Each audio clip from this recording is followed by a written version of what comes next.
modus operandi era de esta agrupación consistía en captar personas interesadas en salir del país para agilizar ante el Registro Civil del Ecuador el trámite de renovación de pasaportes mediante el mecanismo de turnos urgentes, entregándoles documentos falsos tales como certificados médicos y cartas de invitación. Uno de los perjudicados denunció el hecho ante las autoridades policiales, quienes de inmediato identificaron y detuvieron a los sospechosos en delito flagrante en momentos que realizaban esta actividad con otro usuario cerca de las instalaciones de la oficina matriz del Registro Civil ubicado en la ciudad de Quito. Los indicios encontrados y que representan la materialización del delito permanecen bajo custodia de las bodegas de la Policía Judicial. Bueno, y esta hora de la tarde, 18 horas con 34 minutos. Nuestro siguiente invitado ya está conectado en nuestra plataforma. Él es Steve Gamboa, director de Recursos Naturales en Pino Elizalde Abogados. Con él vamos a tratar la temática de la minería ilegal. Gracias por estar con nosotros. Buenas tardes y bienvenido. Comienza la entrevista Eduardo Mendoza Estrada. ¿Cómo está, doctor? Buenas tardes. ¿Cómo está? Le saluda Eduardo Mendoza. ¿Sí me escucha? Sí. Sí, claramente. Un saludo a todos. Perfecto, doctor. Cuéntenos un poquito respecto del tema de aquí de la minería ilegal. Y lo voy a relacionar directamente porque hablábamos con otro abogado hace un rato y era respecto del tema del lavado de activos. ¿Qué se está haciendo respecto, pues, cómo está funcionando la minería para realizar este tema de lavado de activos? Cuéntenos un poquito qué opinión le merece y qué concatenación tiene respecto del tema. Bueno, Eduardo, muchas gracias y saludos a todo el panel y por supuesto saludos a todos quienes nos escuchan la tarde y noche de hoy en Guayaquil. Unas ideas importantes para ir teniendo en cuenta en el transcurso de la conversación. La primera es que existe dos conceptos que uno tiene que tener claros. Existe minería, que es una actividad regulada, reglada, autorizada por el Estado, que cumple con permisos ambientales, que hace procesos sociales y que paga, por supuesto, impuestos. Y existe la extracción ilícita. Lo que sucede es que por un tema de practicidad comúnmente se la llama minería ilegal, pero es que no hay minería ilegal, porque tampoco hay minería legal. Hay minería y extracción ilícita. La extracción ilícita es aquella actividad que realizan personas de manera desautorizada, sin ningún control por parte del Estado y que más allá de los efectos propios del suelo, contaminación, destrucción, deforestación, empiezan a cometer un montón de delitos que van de la mano de la misma actividad. Entonces tienen lavado de activos, se conviertan, hacen una especie de esclavitud moderna, es una forma de desviar fondos, existen financiamientos a través de bandas narcodelictivas, es decir, toda esta actividad ha existido en el Ecuador, no es una actividad nueva. Lo que sucede es que ha proliferado en el transcurso de los 6 a 8 últimos meses por diferentes razones. La primera es que el precio internacional del oro, que es al que se enfoca esta extracción ilícita, ha venido en una alza permanente producto de factores externos, de deficiencias en la economía mundial, de guerras de países extranjeros. Eso hace que el dólar se debilite y que el oro se fortalezca. Entonces el oro ha venido subiendo de precio al punto que alcanzó los $2.000 por onza. Ese es un factor. El segundo factor es la incapacidad de control manifiesta que tiene el Estado. Y es que la Agencia de Regulación y Control, la que se dedica a controlar estas actividades, tiene 1/3 del presupuesto hoy del que tenía 5 años atrás. Es decir, hoy le dedicamos 1/3 de dinero de lo que 5 años atrás dedicábamos, dejando de lado que la actividad minera formal, aquella actividad que se realiza cumpliendo la normativa, ha generado inversión extranjera que supera los $1.500 millones, exportaciones que superan los $2.000 millones, sin importar todo lo que el sector minero, que además se ha vuelto el tercer producto de exportación no petrolero del Estado, le genera al Estado. El Estado le redujo a 1/3 la capacidad de control que tiene la Agencia de Regulación y Control. Y ese es un factor deliberante, ¿no? Y el tercero, por supuesto, es una situación que nos afecta a todos a nivel nacional, donde la presencia de bandas narcodelictivas se ha proliferado y, por supuesto, toda esta figura de vacunas, de robos, de narcotráfico y de encontrar en el oro un mecanismo de aguantar riqueza sin necesidad de convertirla en moneda, porque el oro al final del día es un metal que tiene el mismo precio en cualquier lugar del mundo. Es importante lo que menciona, doctor Gamboa, sobre todo también el tema, y esto de aquí quiero comentárselo, respecto del tema de los servicios ambientales que se puedan dar, porque pues la minería mal o bien debe de ser regulada. Yo creo, estoy de acuerdo con el tema. Pero el problema es la aplicabilidad de los estándares ambientales que hay. Como tal, yo soy profesor también en Derecho de Energía y Minas y también doy clases de Derecho Ambiental. Soy profesor de Derecho Ambiental y se cometen muchos errores y es un grave error no regularizar el tema. Ahora, vamos a hablar de algo sumamente grave y usted lo mencionó y es el tema del Arcom, ¿ok?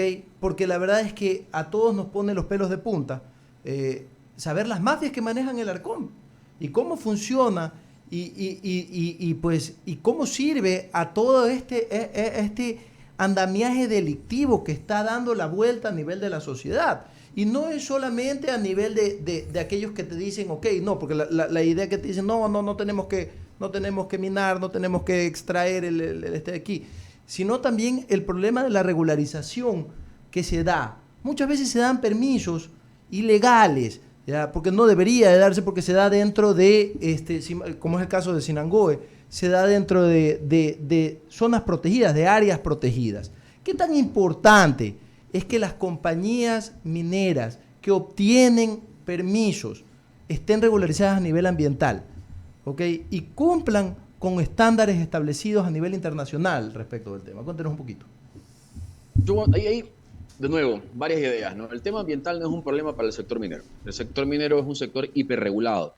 Probablemente pocos sectores, si no ninguno, tiene más regulación, no solamente en tema ambiental, en tema de seguridad, de salud ocupacional, tienen una carga tributaria específica. Es decir, el sector minero está extensamente regulado. No es un problema de regulación.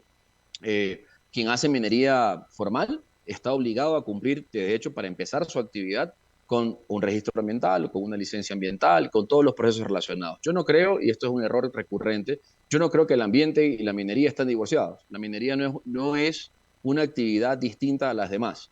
Y hay factores que la hacen incluso más atractivas para países como nosotros. Te doy un dato para que lo tengas en consideración en clases.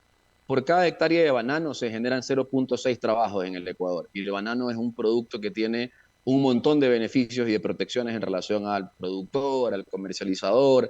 El Estado cede en muchos aspectos a través de convenios internacionales para que el banano pueda salir. Pues bueno, genera 0.6 plazas de trabajo por hectárea. En el caso de minería, de un proyecto de pequeña minería como los que hoy están siendo invadidos de manera indiscriminada en cantones como Ponce Enríquez, tú puedes tener 300 hasta 400 trabajadores en 1 o 2 hectáreas mineras. Ese es el enorme potencial y la mínima intervención o la mínima afectación que hace el sector minero con relación a otras prácticas productivas. Entonces, yo no creo que el problema es ambiental, yo creo que el problema más bien es de capacidad de control. El Estado tiene muy poca capacidad de control, te decía, tiene muy poco presupuesto. Efectivamente, yo soy un crítico permanente de la forma en que la agencia de control trabaja, pero también debo reconocer como usuario del sistema que la agencia de control tiene una limitación de recursos rampante, en la que desafortunadamente el gobierno nacional no ha tomado la decisión, primero, de dividir los ministerios como antes los teníamos, dándole la capacidad independiente al sector minero, al sector petrolero, al sector energético, y a su vez de también darle la capacidad de control de manera independiente pues, a cada uno de esos sectores. Entonces, tener una sola agencia, una superagencia, con un presupuesto de miseria, es una dificultad también para los funcionarios. Y otro tema que es importante, y en el caso puntual de Ponce Enríquez tengo que ponerlo en tu consideración, es que en Ponce Enríquez la Agencia de Regulación y Control tiene una mini oficina, porque la oficina que atiende Ponce Enríquez es la oficina de Cuenca. Entonces en Ponce Enríquez hay una mini oficina de, ¿qué será?, 6 metros cuadrados, con 2 funcionarios, una computadora muy antigua, sin ningún tipo de protección. ¿Cómo le puedes pedir a ese par de funcionarios que no tienen ni un uniforme adecuado que vayan a enfrentar las mafias de la minería ilegal que a punta de metralleta desalojan minas? Yo lo he venido denunciando permanentemente y todas las mineras lo han venido denunciando también, a punta de metralleta, identificándose como bandas narcodelictivas, tomando posesión, invadiendo, matando personas. Hay guardias muertos, seguridades muertos, empleados heridos, gente en los hospitales, y todavía el gobierno nacional no toma la decisión de declarar un estado de emergencia y una protección a la actividad minera.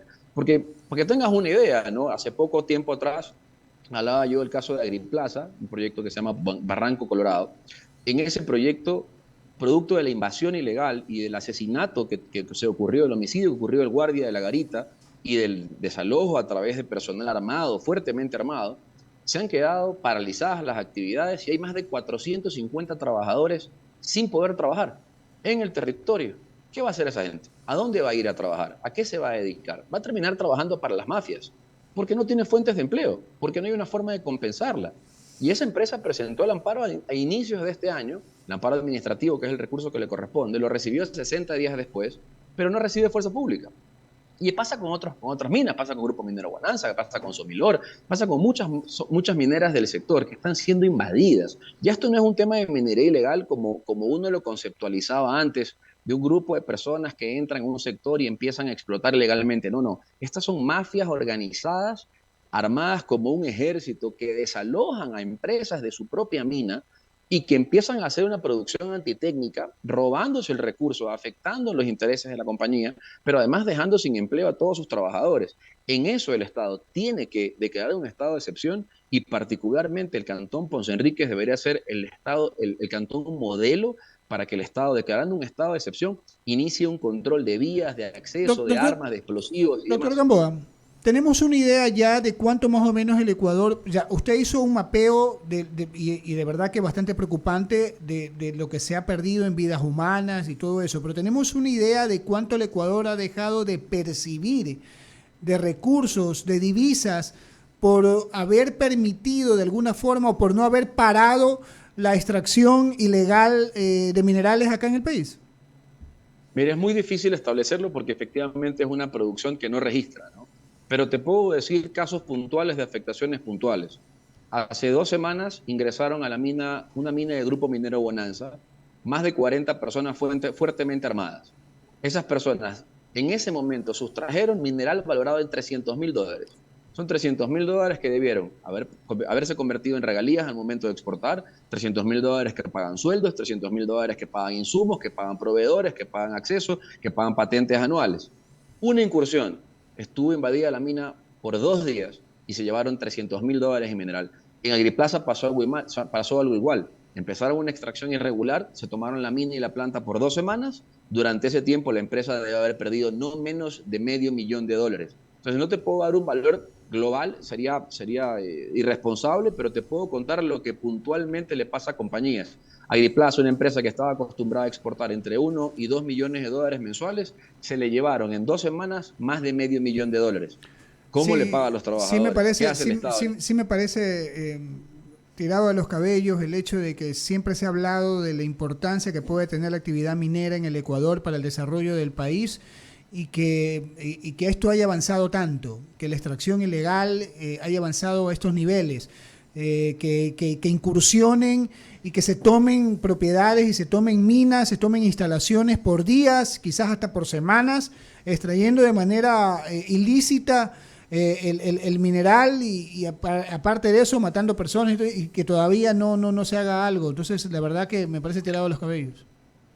Es un tema que va conectado además, ¿no? Porque hay que entender, estos grupos que incursionan fuertemente armados a robar un metal precioso, un mineral precioso como es el caso del oro, no lo hacen como una incursión no planificada. Esto es parte de una estrategia donde precisamente el dinero que se obtiene de vacunas, que se obtiene de robos, que se obtiene de secuestros, de extorsiones, de contrabando y de narcotráfico, se lava a través de ese oro ilegalmente obtenido que se adquiere de estas minas, donde el dueño de la mina tampoco lo declaró, tampoco lo puede reportar, no puede pagar impuestos sobre eso. Entonces es gravísimo que el país no entienda que el sector minero y esta explotación ilegal que viene de la mano de estas bandas son tanto o más graves que patrullar las calles, porque es que ese es el círculo. Si tú cierras el círculo de la minería ilegal, de esta invasión a las minas, de estas bandas narcodelictivas, tú vas a empezar a impedir que esa plata se lave. Y al impedir que esa plata se lave, obviamente vas a dificultar la actividad de la labor que tienen las bandas narcodelictivas. Esa debería ser una meta urgente del sector de la seguridad en el caso de Ecuador, pero te digo, lamentablemente se sigue viendo como un problema de minería ilegal, como un problema de la Agencia de Control o del Ministerio de Energía y Minas, que efectivamente tienen carencia de recursos, pero esto es un problema que lo supera, ¿no? Estos son delitos, si bien enlazados con la extracción ilícita, son delitos de delincuencia organizada transnacional, porque corresponden a bandas que lavan activos y que importan y exportan y hacen contrabando. Por favor. Gracias, Mauricio. Sí, doctor Gamboa, bueno, se me cruzan algunas ideas a la cabeza hablando de esta temática y hay algo que no termino de entender. Dos cosas, para ser exactas. Más allá del tema de la minería ilegal, siendo que, como en otros países del mundo, la minería legal, la minería bien regulada, así como aquí en el Ecuador, genera importantes ingresos, trabajo de manera directa e indirecta y recursos que un país como el nuestro requiere para poder atender tantos problemas de orden social. Ahora mismo el tema de la seguridad, el tema de la salud, el tema de la educación. No puedo entender cómo generando tantos recursos y tanto dinero, resulta que a quien le corresponde poder realizar los respectivos controles para evitar la proliferación de la minería ilegal, resulta que no tenga recursos. Entonces eso me lleva a preguntarme a dónde se va y qué destino se le está dando al dinero que genera la actividad legal, normada y regulada de la minería en el Ecuador. Eso es lo uno. Y lo segundo, tampoco entiendo hasta ahora cómo existen respetables grupos verdes o de ecologistas que se oponen a la explotación minera. Creo que bien ejecutada, definitivamente pues se puede procurar que ésta tenga el menor impacto en contra del planeta y en contra de la naturaleza. ¿Cuál es su lectura respecto de estas dos ideas que son las que se me vienen a la mente y que quisiera escuchar en su caso como experto en esta temática de por qué se dan estas inconsistencias o incongruencias? Gracias, Luisa. Yo comparto, en la primera idea, comparto perfectamente tu preocupación y no tengo una respuesta porque la verdad es que tendríamos que preguntárselo al gobierno de turno. ¿Por qué un sector industrial que genera mano de obra técnica, no mano de obra, no círculo de pobreza, sino mano de obra técnica, que se trabaja con profesionales de todas las ramas, profesionales de la salud, de la geología, de los minerales, de las minas, de la contabilidad, abogados, etcétera?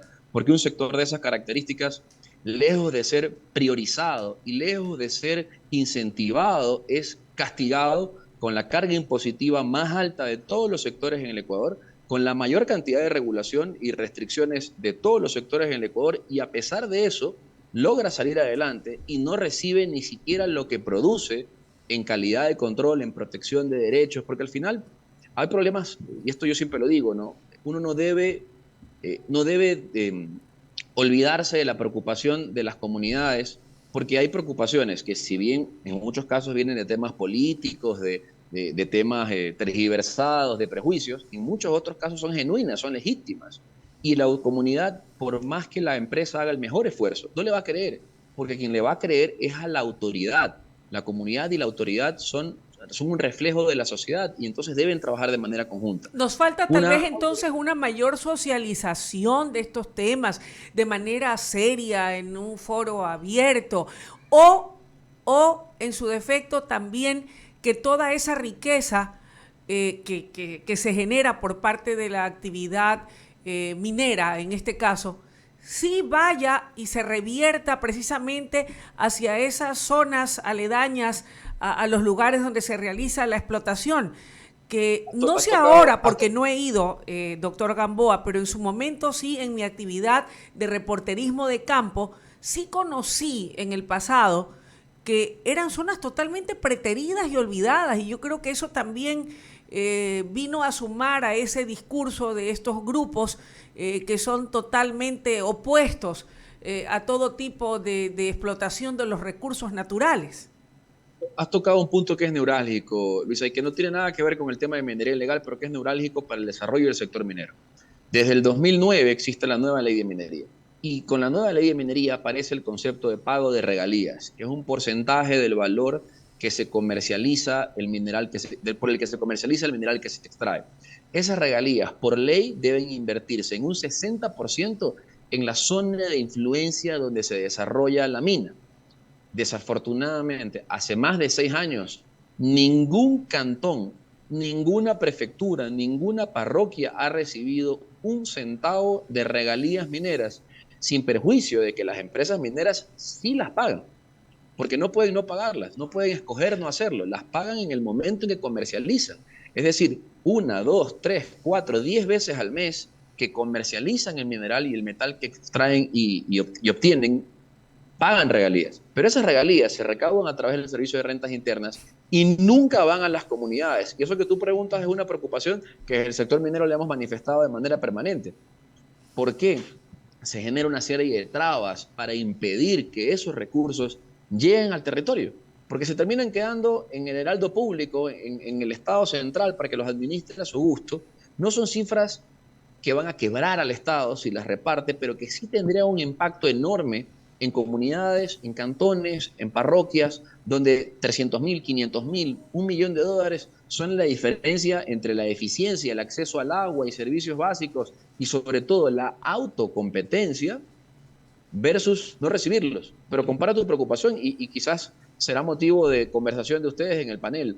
El sector público, el Estado, no ha repartido en más de 6 años $1 de regalías mineras, a pesar de que las ha recaudado puntualmente, no solo de la pequeña minería que viene funcionando desde siempre en el caso de Ecuador, sino sobre todo de la gran escala que viene produciendo desde el 2019 cantidades muy grandes y que le interesa que esos recursos lleguen a la comunidad, porque una comunidad que siente el beneficio de la actividad minera va a ser una comunidad amigable a la actividad minera.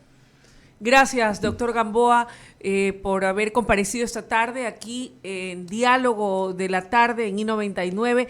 Una denuncia muy, muy seria. Imagínate, Mauricio, durante 6 años de esas regalías, esas poblaciones humildes donde hay tantas carencias y tantas necesidades, resulta que no han recibido ni un centavo, según nos indica nuestro invitado de hoy. Y eso por un lado, y lo otro, que está claro, y las noticias así lo han dejado entrever, que en los últimos meses han arremetido con mucha fuerza los ilegales, los que extraen los minerales de manera ilegal y que han incursionado en propiedades que están normadas, que están reguladas, que están cumpliendo con la ley.